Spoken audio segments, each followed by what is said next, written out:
Ya está hirviendo el remedio para la tos, que viene siendo poleo y elocote.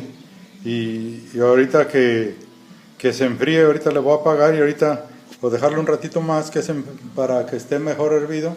Y en cuanto se enfríe poquito, le vamos a agregar unas 2 cucharitas de miel virgen y eso se la toma uno para la tos y con 4 o 5 días usted queda súper aliviado de la tos. No, ya sea que sea una tos fuertísima, de esa llamada tos de perro.